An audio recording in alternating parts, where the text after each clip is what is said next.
Bismillahirrahmanirrahim. Assalamualaikum warahmatullahi ta'ala wabarakatuh. Alhamdulillah, berkat keizinannya dapat kita bertemu pada hari yang indah ini.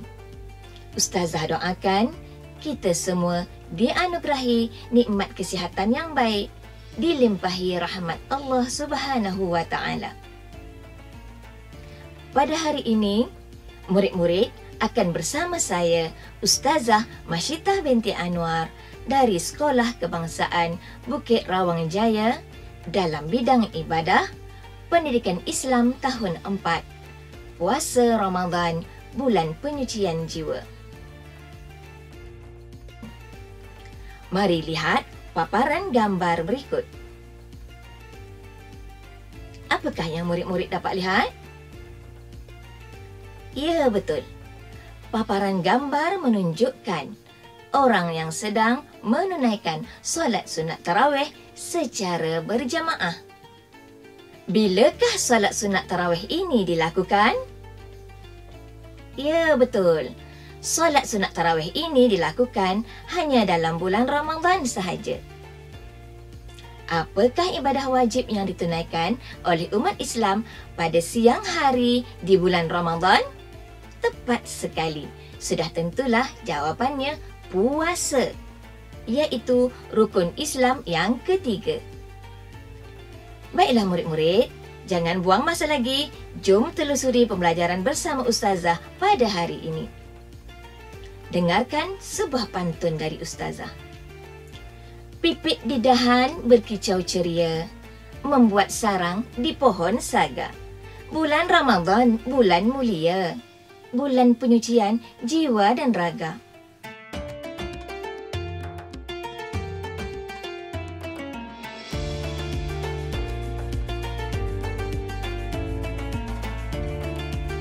Murid-muridnya Ustazah kasih sekalian, selepas sesi pembelajaran ini adalah diharapkan murid-murid akan dapat yang pertama, menyatakan maksud puasa Ramadan.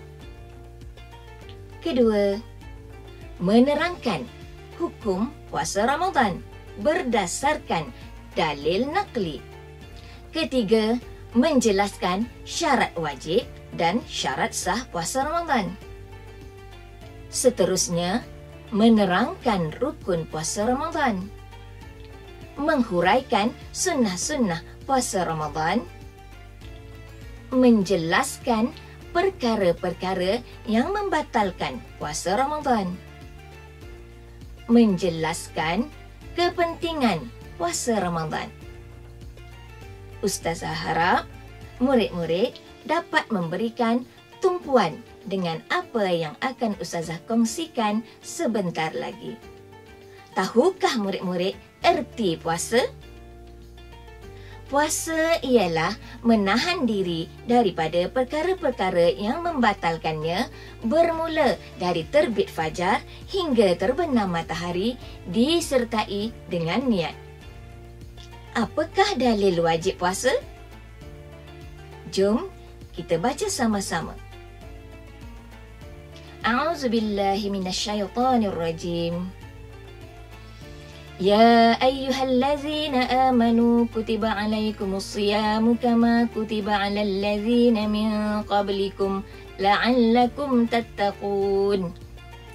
Maksudnya, wahai orang-orang yang beriman, kamu diwajibkan berpuasa sebagaimana diwajibkan atas orang-orang yang dahulu dari kamu supaya kamu bertakwa. Surah Al-Baqarah ayat 183. Murid-murid sekalian, berdasarkan dalil naqli tadi, apakah hukum berpuasa ke atas setiap Muslim? Ya, hukumnya adalah wajib bagi semua umat Islam yang mampu menunaikan puasa. Murid-murid, dalam Islam, setiap ibadah yang dilaksanakan ada rukunnya. Apa itu rukun? Ya, rukun adalah perkara yang wajib dilakukan dalam suatu ibadah. Jika ditinggalkan salah satu daripadanya, maka tidak sah ibadah tersebut. Berbalik kepada tajuk kita tadi, tahukah murid-murid apakah rukun puasa? Mari kita senaraikan. Rukun puasa yang pertama adalah niat. Setiap ibadah jika tidak diiringi dengan niat, ianya tidak akan dikira sebagai ibadah. Lebih tepat lagi, ibadah tanpa niat adalah tidak sah. Bagaimanakah lafaz niat puasa Ramadan, murid-murid? Dengar Ustazah baca, kemudian ulangi semula ya. Nawaitu sawma ghadin an adai fardhi syahri Ramadana hazihi sanati lillahi ta'ala. Sahaja aku berpuasa esok hari untuk menunaikan fardu Ramadan tahun ini kerana Allah Ta'ala. Persoalannya, bilakah waktu untuk berniat puasa, murid-murid? Waktu berniat puasa Ramadan adalah pada malam hari, antara waktu selepas terbenamnya matahari, iaitu waktu maghrib, hingga sebelum terbitnya fajar siddiq, iaitu waktu subuh. Rukun yang kedua pula ialah tidak melakukan perkara-perkara yang membatalkan puasa bermula dari terbit fajar hingga terbenam matahari. Jelas, murid-murid? Baiklah. Seperti dalil yang telah kita baca sebelum ini, hukum berpuasa Ramadan adalah wajib. Siapakah yang diwajibkan berpuasa? Apakah syarat-syarat yang mewajibkan seseorang itu berpuasa? Jom kita lihat paparan berikut. Seseorang itu diwajibkan berpuasa jika ia memenuhi syarat-syarat ini. Syarat yang pertama adalah Islam. Bermakna tidak wajib bagi orang yang bukan Islam berpuasa. Kedua, baligh, iaitu cukup umur. Kanak-kanak tidak diwajibkan berpuasa. Tetapi, kanak-kanak boleh belajar berpuasa sedari umurnya 7 tahun supaya apabila dia baligh nanti, dia telah terlatih untuk berpuasa dengan sempurna. Ketiga, berakal, iaitu orang yang berfikiran waras. Maksudnya, tidak diwajibkan berpuasa kepada orang gila. Yang keempat, mampu. Mampu yang dimaksudkan di sini ialah orang yang sihat dan tidak uzur. Contohnya, orang yang terlalu tua, tiada kudrat kemampuan untuk mereka berpuasa, tidak wajib berpuasa. Orang yang sakit tetapi masih mampu berpuasa, wajib menunaikan puasa seperti biasa. Mari ulang sekali lagi syarat-syarat wajib puasa. Yang pertama, Islam, baligh, berakal dan mampu berpuasa. Ustazah ada satu soalan. Aisyah memarahi adiknya yang berumur 7 tahun kerana tidak berpuasa sambil berkata, "Adik, berdosa tahu sebab tak puasa. Orang Islam semua wajib puasa. Adik kan orang Islam. Adik wajib puasa tahu." Betulkah pernyataan Aisyah terhadap adiknya sementara tadi? Apa pendapat kamu berdasarkan syarat wajib puasa yang telah kita bincangkan tadi? Ya, pernyataan Aisyah tersebut salah sama sekali. Adiknya tidak diwajibkan berpuasa kerana belum baligh. Apa yang dimaksudkan dengan syarat sah puasa? Syarat sah puasa adalah syarat yang diperlukan supaya puasa yang dilakukan oleh seseorang itu dianggap sah oleh syarak. Mereka yang tidak menepati salah satu dari syarat sah ini, maka puasanya tidak sah atau terbatal. Seterusnya, mari kita teliti apakah syarat-syarat sah puasa. Syarat-syarat sah puasa ialah, yang pertama, seseorang yang berpuasa itu mestilah beragama Islam. tidak sah puasa bagi orang yang bukan Islam. Yang kedua, suci daripada haid, nifas dan wiladah. Haid, nifas dan wiladah adalah darah yang keluar dari rahim wanita.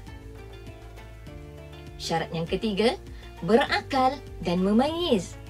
Memayyiz ialah kanak-kanak yang boleh membezakan antara perkara yang baik dan buruk. Tidak sah puasa bagi orang gila, pengsan dan kanak-kanak yang belum memayyiz. Yang keempat, berpuasa bertepatan dengan waktunya.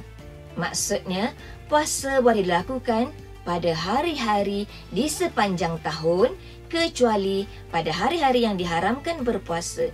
Contohnya pada hari raya Aidilfitri dan Aidil Adha. Sekarang, cuba murid-murid fikirkan sah atau batal puasa bagi situasi berikut. Situasi pertama, Mutusami yang beragama Hindu berpuasa pada bulan Ramadan bagi menghormati kawannya yang beragama Islam berpuasa. Adakah wajib beliau berpuasa? Betul murid-murid. Mutusami tidak diwajibkan berpuasa kerana beliau bukan Islam. Namun, usaha berpuasa adalah usaha yang baik kerana menghormati sahabatnya yang sedang berpuasa. Situasi yang kedua pula, Farah sedang berpuasa. 15 minit sebelum masuknya waktu maghrib, dia menyedari dirinya keluar darah haid. Bagaimanakah puasanya? Betul, puasa Farah tidak sah kerana dia tidak suci daripada haid. Syabas murid-murid, nampaknya kamu dah menguasai bab ini. Mari kita teruskan pembelajaran kita dengan perkara-perkara yang membatalkan puasa. Ada 7 perkara yang membatalkan puasa. Yang pertama, memasukkan sesuatu melalui rongga terbuka seperti makan dan minum dengan sengaja. Kedua, muntah dengan sengaja seperti memasukkan jari ke tekak sehingga muntah. Ketiga, didatangi haid, nifas dan wiladah. Keempat, berjima pada siang hari iaitu persetubuhan antara lelaki dan perempuan. Seterusnya, pengsan dan mabuk sepanjang hari, gila walaupun sekejap. Seterusnya, mengeluarkan air mani dengan sengaja dan murtad iaitu keluar dari Islam. Murid-murid, jika puasa terbatal disebabkan perkara-perkara ini, maka kita wajib mengqada puasa yang terbatal tersebut pada bulan-bulan lain. Ustazah harap murid-murid memahami dengan jelas tentang perkara ini. Ustazah ingin mengingatkan bahawa sangat penting murid-murid tahu, faham dan ingat tentang perkara yang membatalkan puasa bagi memastikan puasa kita diterima oleh Allah Subhanahu Wa Taala. Mari kita fikirkan situasi ini. Bagaimanakah puasa bagi seseorang yang menerima suntikan vaksin pada siang hari ketika dia berpuasa? Ya betul, puasanya sah kerana suntikan tersebut bukan dimasukkan melalui rongga yang terbuka. Tahniah murid-murid, kamu sangat cemerlang. Sekarang kita hayati pula perkara-perkara sunnah yang boleh kita amalkan sepanjang kita menunaikan ibadah puasa. Amalan sunnah ini tidaklah wajib, tetapi ia membantu meningkatkan kualiti ibadah puasa kita. Di samping mendidik diri kita beramal mengikut cara Rasulullah sallallahu alaihi wasallam. Tentu murid-murid tak sabar nak tahu kan? Sepanjang kita menunaikan ibadah puasa, kita disunnahkan. Pertama, bersahur iaitu makan sebelum terbitnya fajar, iaitu sebelum subuh. Kedua, melewat-lewatkan sahur iaitu kita bersahur sejam sebelum azan subuh, iaitu lebih kurang dalam pukul 5 pagi. Janganlah bersahur terlalu awal ya murid-murid. Contohnya pukul 12 malam dah sahur. Ketiga, memperbanyakkan amalan sunnah seperti tadarus, bersedekah, berzikir, solat sunat tarawih dan sebagainya. Amalan-amalan inilah yang mendekatkan diri kita dengan Allah dan masyarakat. Yang keempat, menyegerakan berbuka puasa. Kita disunatkan berbuka puasa sejurus selepas azan maghrib, sekurang-kurangnya dengan sebiji tamar. Sekiranya azan maghrib tersebut pada pukul 7.30 malam, maka janganlah kita lewat-lewatkannya.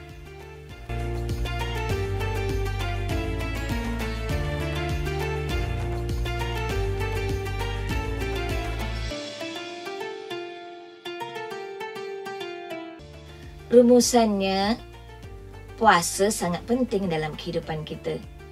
Banyak manfaat yang kita peroleh daripada ibadah puasa. Secara rohaninya, melalui ibadah puasa, kita dapat mendekatkan diri kita kepada Allah Subhanahu Wa Taala, di mana pada bulan inilah umat Islam akan berlumba-lumba mengejar ibadah. Kerana kita tahu bahawa setiap ibadah yang dilakukan pada bulan ini akan dilipat gandakan pahalanya. Secara jasmaninya pula, puasa dapat menghindarkan diri kita daripada pelbagai penyakit yang berpunca dari perut. Puasa dapat merehatkan organ dalaman badan kita dan boleh membantu mengawal pelbagai penyakit.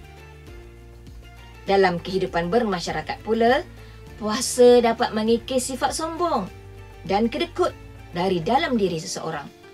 Lumrahnya, ketika berpuasa, kita berasa kelaparan. Maka kita sedar akan situasi yang sering dihadapi oleh orang miskin yang hidupnya hanya kais pagi makan pagi, kais petang makan petang. Baiklah murid-murid, sebelum mengakhiri pembelajaran hari ini, Ustazah dengarkan pantun pesanan. Dengarkan ya. Bulan Ramadan, bulan ibadah. Setahun sekali ianya datang. Ibadah mantap, pahala melimpah. Hidup diberkati, jiwa kan tenang. Bazar Ramadan di tengah pekan, menjual juadah untuk hidangan. Puasa Ramadan wajib ditunaikan, solat fardu ditinggal jangan. Suka Ustazah nak ingatkan kepada semua murid, dalam sibuk kita berpuasa, jangan lupa bahawa solat fardu juga wajib kita tunaikan. Jangan fikir nak mengejar puasa penuh sahaja ya. Tapi solat fardu tak cukup 5 waktu. Jika murid-murid nak puasa yang berkualiti, tunaikanlah ibadah puasa itu dengan sempurna berserta lengkapnya solat fardu 5 waktu sehari semalam. Ingat murid-murid, solat itu tiang agama. Tekanlah melakukan ibadah-ibadah wajib yang lain supaya hidup kita sentiasa bahagia dan jiwa kita sentiasa tenang dalam barakahnya. Sentiasalah mengamalkan sifat amanah dan jujur dengan diri sendiri sebagai bukti ketaatan kita kepada Allah Subhanahu Wa Taala. Insya-Allah kita semua akan masuk syurganya bersama-sama kelak. Amin ya rabbal alamin. Sekian dahulu. Sehingga berjumpa lagi pada kesempatan yang lain. Illal liqa. Wabillahi taufiq wal hidayah. Wassalamualaikum warahmatullahi taala wabarakatuh.